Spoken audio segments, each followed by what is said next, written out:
Salut les cinéphiles. Plongeons dans une nouvelle histoire. L'histoire débute au cœur d'un territoire brûlant d'Afrique, où Bob, un sniper d'élite, est en mission avec son partenaire Donnie. Tapis dans l'ombre, la paire surveille la zone lorsque Bob repère un véhicule transportant un terroriste recherché. Sans hésiter, il appuie sur la détente, éliminant sa cible d'une balle précise. Mais à peine ont-ils le temps de se replier qu'une rafale de tirs s'abat sur eux. Un groupe de combattants ennemis riposte violemment, les clouant sur place. Bob, imperturbable, fait parler son talent et abat plusieurs assaillants.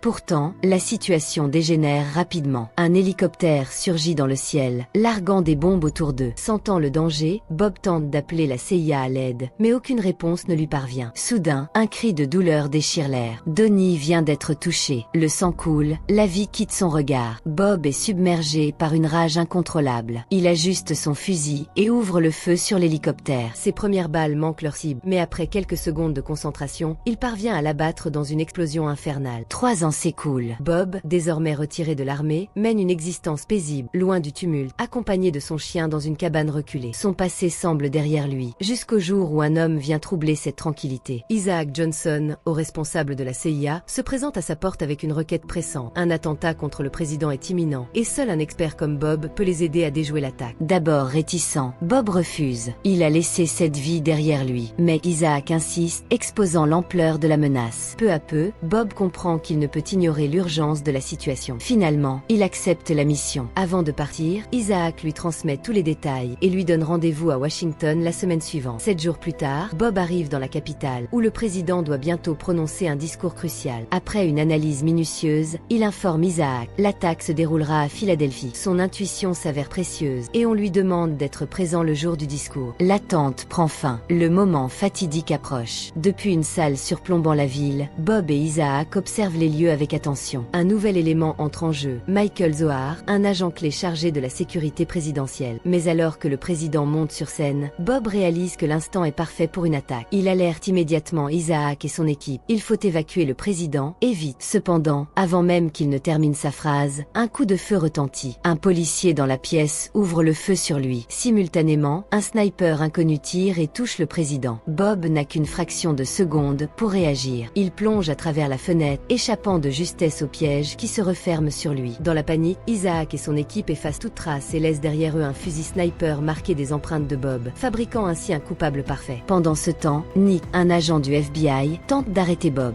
Mais ce dernier, habitué aux situations extrêmes, le neutralise sans mal et lui passe les menottes avant de disparaître. Avant de partir, il lui souffle une phrase lourde de sang. « Je ne suis pas l'assassin du président. On m'a piégé. » Bob s'empare du véhicule de Nick et file hors de la ville. Mais la traque est déjà en marche. Des unités du FBI sont à ses trousses. Pour les semer, il se faufile dans une station de lavage automatique et en profite pour soigner ses blessures à la hâte. Quelques instants plus tard, il reprend la route. Mais il est trop tard. La police l'a encerclé. À court d'options, Bob enclenche la marche arrière et fonce droit vers une rivière. Sa voiture plonge dans l'eau et disparaît sous la surface. Les agents ratissent la zone, mais Bob reste introuvable. En réalité, il s'est agrippé à une embarcation de fortune pour s'échapper sans laisser de traces. Peu après, il atteint la rive, vole un camion et s'éloigne dans la nuit. Mais déjà, sur tous les écrans du pays, son visage apparaît. Il est officiellement désigné comme l'assassin du président. Au siège du FBI, l'heure est aux sanctions. Nick, tenu responsable de la fuite de Bob, est sévèrement réprimandé. Quand il tente d'expliquer que Bob a clamé son innocence, son supérieur refuse d'y croire et le rétrograde sans hésitation. La nuit tombée, Bob se faufile dans un supermarché. Avant d'entrer, il coupe le courant, plongeant le magasin dans l'obscurité. Puis, il s'introduit discrètement à l'intérieur. Alors que Bob soignait ses blessures dans l'arrière-boutique du supermarché, la caissière commença à le trouver suspect. Méfiante, elle passa immédiatement un appel au FBI. C'est Nick qui décrocha. La femme lui expliqua qu'un homme correspondant à la description de Bob était venu quelques instants plus tôt. Prenant cette information au sérieux, Nick alerta son supérieur. Mais ce dernier, lassé des supposées erreurs de Nick, ignora l'avertissement. Refusant d'abandonner, Nick passa la nuit à enquêter, creusant chaque détail du dossier de Bob. Le lendemain matin, une collègue de Nick fit irruption dans son bureau. Elle venait de découvrir une information cruciale. Le policier qui avait tiré sur Bob lors de l'attaque avait été assassiné dans la nuit. Cette révélation fit l'effet d'un électrochoc. Nick comprit alors que Bob était innocent et que quelqu'un cherchait à le faire porter le chapeau. Pendant ce temps, Bob se rendit discrètement chez une femme. Il s'agissait de Sarah, la veuve de Donnie, son ancien coéquipier. Bien qu'ils ne se soient jamais rencontrés, Sarah connaissait Bob à travers les lettres qu'il lui envoyait chaque année, accompagnées de fleurs en mémoire de Donnie. Lorsqu'elle le vit à sa porte, elle hésita à l'aider. Ayant vu son visage sur tous les écrans de télévision. Mais lorsque Bob lui jura qu'il était innocent, elle finit par le laisser entrer. À l'intérieur, Sarah lui révéla une vérité choquante. Le président était toujours en vie. La balle tirée ce jour-là avait en réalité touché un diplomate étranger. De son côté, Nick poursuivait son enquête. En scrutant les environs de la scène de crime, il repéra une trace de trépied sur le toit d'un immeuble situé à seulement 500 mètres du lieu de l'attentat. Quelque chose clochait. Bob était un sniper d'élite capable d'abattre une cible à plusieurs kilomètres. Pourquoi aurait-il raté son tir à une si courte distance? Pendant ce temps, Sarah, infirmière de profession, s'occupait des blessures de Bob. Lorsqu'il reprit connaissance, elle lui annonça une nouvelle dévastatrice. Le gouvernement avait tué son chien. Cette révélation embrasa la rage de Bob. Il prit une décision irrévocable, laver son honneur et faire payer les responsables. Mais pour y parvenir, il n'avait qu'un seul allié possible, Nick. Bob mit alors son plan en marche. Il envoya Sarah dans un café pour y rencontrer Nick et lui révéler la vérité. Elle lui remit également le numéro de plaque de la voiture d'Isaac, espérant que cela le pousse à enquêter sur le véritable coupable. Nick traça immédiatement le véhicule. Mais dès qu'Isaac apprit qu'un agent du FBI s'intéressait à lui, il prit les devants. Il envoya ses hommes capturer Nick. Enfermé et torturé, Nick refusa de parler malgré la brutalité de ses geôliers. Alors qu'il s'apprêtait à l'exécuter, un tir précis faucha l'un des hommes d'Isaac, puis un deuxième. En quelques secondes, tous les ravisseurs furent abattus. C'était Bob. Libéré, Nick fit face à Bob et tenta une dernière fois de le convaincre de se rendre. « Laisse la justice faire son travail », insista-t-il. Mais Bob savait que tant qu'Isaac serait en liberté, le cycle de manipulation et d'assassinat se poursuivrait. Il devait aller jusqu'au bout. Voyant sa détermination, Nick prit sa décision. Il allait l'aider. De leur côté, Isaac et ses hommes avaient découvert une faille dans l'armure de Bob. Chaque année, il envoyait des fleurs à une femme nommée Sarah. Si Bob lui tenait tant à cœur, elle pouvait devenir un levier contre lui. Cette nuit-là, Isaac ordonna à ses hommes de capturer Sarah. Pendant ce temps, Bob et Nick rendirent visite à un expert en armement. Bob lui posa une question capitale. Est-il possible qu'un sniper tire depuis un fusil, mais que la balle semble venir d'une autre arme? L'expert hocha la tête. Oui, c'est une vieille technique appelée le pepper patching. Elle permet de dissimuler l'origine d'un tir. Il révéla alors une autre information troublante. Il n'y avait qu'un seul tireur en vie capable d'un tel exploit, en dehors de Bob. Son nom, Micah. Bob se figea. Il connaissait déjà cet homme. Micah n'était autre que Michael Sor, le membre de l'équipe d'Isaac qui assurait la sécurité présidentielle. Nick traça immédiatement son adresse. Micah se trouvait actuellement en Virginie. Mais au même moment, Isaac passa à l'action. Deux de ses hommes pénétrèrent discrètement chez Sarah pour l'enlever. Elle réussit à en tuer un, mais le second la neutralisa. L'un des hommes d'Isaac réussit à capturer Sarah. Pendant ce temps, Isaac se doutait bien que Bob avait découvert toute la vérité sur Michael Sander et qu'il viendrait forcément pour lui. Il mit donc en place un plan. Lorsque Bob et Nick arriveraient en Virginie pour capturer Michael, il les attaquerait et les éliminerait. Conformément à ce plan, Bob et Nick se rendirent en Virginie et achetèrent tout le matériel nécessaire à la fabrication de bombes dans un supermarché. Bob savait qu'Isaac et Michael riposteraient sûrement. Alors il apprit quelques bases du tir de précision à Nick afin qu'il puisse l'aider au moment venu. Le lendemain, Bob se rendit à la ferme de Michael pendant que Nick, posté à distance, lui indiquait les positions des gardes. Un par un, Bob élimina les gardes, puis, avant d'entrer dans la ferme, il plaça plusieurs bombes dans les buissons aux alentours. Une fois à l'intérieur, il trouva Michael qui l'attendait déjà. Michael lui révéla que leur plan initial n'avait jamais été d'assassiner le président, mais plutôt un dirigeant étranger. En effet, ce dernier allait révéler publiquement l'existence d'un village africain détruit par Isaac et son équipe à la demande d'une compagnie pétrolière. 3 ans plus tôt, une puissante entreprise pétrolière avait voulu installer un pipeline dans une région d'Afrique. Mais comme les villageois refusaient de partir, Isaac et son équipe avaient massacré toute la population et enterré les corps dans une fosse commune. Bob comprit alors pourquoi. À l'époque, lui et Donnie avaient été abandonnés sur place par l'armée américaine. Ils étaient des témoins gênants. Il réalisa aussi que ce scandale ne concernait pas seulement Isaac, mais aussi des politiciens de haut niveau. Après ses aveux, Michael se suicida. Au même instant, les hommes d'Isaac attaquèrent Bob, mais Nick, resté à l'extérieur, activa les bombes posées autour de la ferme. Bob en profita pour éliminer les derniers assaillants et sortit de la ferme. Mais à peine dehors, un hélicoptère se mit à le pourchasser. Sachant que l'attaque était imminente, Bob et Nick avaient tout prévu. Lorsque l'hélicoptère survola un camion-citerne rempli d'essence, Bob tira dessus, provoquant une énorme explosion qui détruisit l'appareil. Pendant ce temps, Isaac et ses hommes commençaient à paniquer, car Bob se rapprochait dangereusement d'eux. De son côté, Nick contacta le FBI et annonça qu'il avait capturé Bob. En réalité, il faisait cela pour que l'information parvienne à Isaac et l'incite à le contacter. Le plan fonctionna à merveille. Isaac appela Nick quelques minutes plus tard. Bob en profita pour lui proposer un marché. S'il libérait Sarah, Bob détruirait l'enregistrement dans lequel Michael avouait leur crime contre le village africain. Pris au piège, Isaac accepta l'offre et fixa un rendez-vous sur un sommet enneigé le lendemain. Le jour suivant, Isaac se rendit à la montagne avec Sarah et ses hommes. Soudain, un homme s'approcha d'eux, mais le tireur embusqué d'Isaac l'abattit immédiatement. Convaincu d'avoir tué Bob, Isaac pensait avoir gagné, mais il s'agissait d'un leurre. L'homme était en réalité Nick, qui portait un gilet renforcé avec une plaque en métal pare-balles sa veste. Grâce à cette diversion, Bob repéra la position du sniper d'Isaac et l'élimina d'un tir en pleine tête. Il enchaîna ensuite en abattant l'homme qui retenait Sarah.